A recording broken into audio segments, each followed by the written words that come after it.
Ever heard the phrase, boys don't cry? Ever wondered where it comes from and why it persists? It's a saying that's been handed down from generation to generation, suggesting that men should be stoic, unemotional, even tough. But what's the real origin of this phrase, and how has it shaped the way men understand and express their emotions?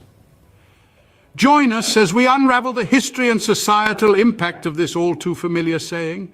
The saying, boys don't cry, didn't just appear out of thin air. It has roots reaching far back in history. The association of crying with weakness and masculinity with stoicism can be traced back to ancient times. Warriors, hunters, leaders, roles predominantly filled by men required physical strength, bravery, and a certain level of emotional control. In this context, crying was seen as an indicator of weakness, a luxury that these men couldn't afford. Fast forward to the Middle Ages, a time marked by chivalry and honor. Knights, the epitome of manhood, were expected to be courageous and unflinching, even in the face of death. This further reinforced the notion that men should be stoic, that they should suppress their emotions, and certainly that they should not cry. As we moved into the modern era, these ancient codes of masculinity persisted and continued to shape societal expectations. The Industrial Revolution saw men working long hours in harsh conditions. There was no room for tears in the factories and mines. The saying, boys don't cry, became an unspoken rule, a mantra passed down from fathers to sons. World wars came and went, further solidifying this image of the strong, unemotional man. Soldiers were expected to face the horrors of war without shedding a tear. After all, they were men, and real men don't cry. This was not just an expectation, but a demand, a requirement for survival in a world at war. Even in the latter half of the 20th century, as society began to question and challenge traditional gender roles, the idea of the unemotional man remained. It was perpetuated in movies, books, and music, shaping the way we think about masculinity and emotion. And so the notion that real men don't cry became deeply ingrained in our culture. This simple yet powerful phrase, boys don't cry, has had a profound influence on how men perceive their own emotions and how they believe they should express them. It's a legacy of centuries of societal expectations and cultural norms, a testament to the enduring power of language and tradition. Fast forward to the present day. This age-old saying still echoes in the minds of many, shaping the way men process and express emotions. The impact of this six-word phrase, they say boys don't cry, is profound. It's not just a saying, it's a decree, a rule that many men feel they must abide by. This belief, deeply ingrained in the psyche, forms the backdrop against which men navigate their emotional landscape. Imagine a man at a funeral, standing stiffly by the graveside, his face a mask of stoicism while his heart aches with grief. He's been taught that tears are a sign of weakness, so he swallows his sorrow, burying it deep within. Or consider a teenager grappling with the turmoil of adolescence, feeling isolated and misunderstood, but choosing to bottle up his feelings because he's been told that boys don't cry. The consequences of this emotional repression are far-reaching.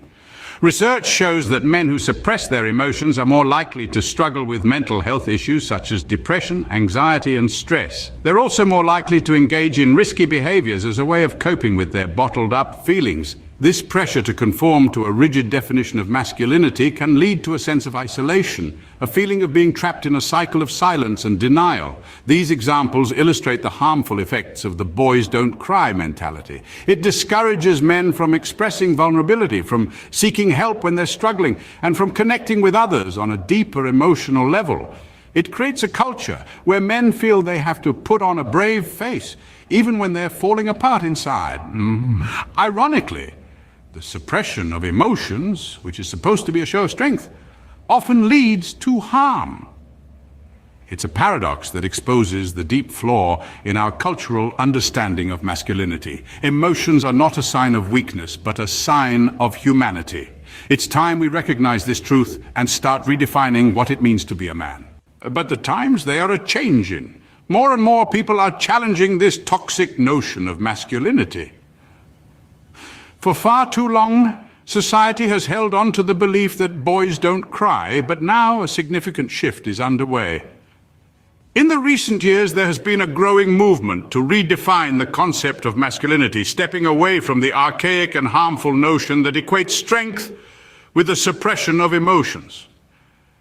This revolution is taking shape in various forms, from therapy to support groups and even public campaigns. Therapy, once stigmatized and viewed as a sign of weakness, is now being recognized as a space where men can express their emotions freely. It provides a safe environment for them to unpack their feelings and learn healthier ways to cope with stress and emotional pain. Support groups have also played a pivotal role in challenging the boys don't cry notion. These groups offer a platform for men to share their experiences and feelings without fear of judgment. The sense of community and understanding that these groups foster helps to break down the barriers that have kept men from expressing their emotions for so long. Public campaigns, too, have been instrumental in pushing back against the stereotype. Campaigns like Real Men Do Cry and It's Okay to Cry are encouraging men to embrace their emotional side.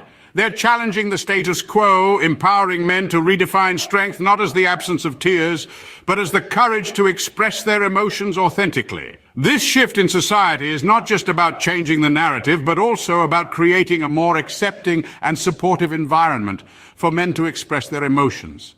It's about acknowledging that emotional intelligence and vulnerability are not signs of weakness, but rather they are signs of strength, resilience, and humanity.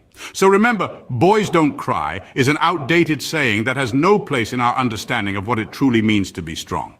It's time to replace this harmful belief with a more nuanced and compassionate understanding of masculinity, one that honors the full spectrum of human emotions. As we wrap up, we want to underscore one crucial point. Emotional intelligence and vulnerability are not weaknesses, but strengths. They're powerful tools that enable us to connect, empathize, and grow. So the next time you hear that age-old saying, they say boys don't cry, challenge it.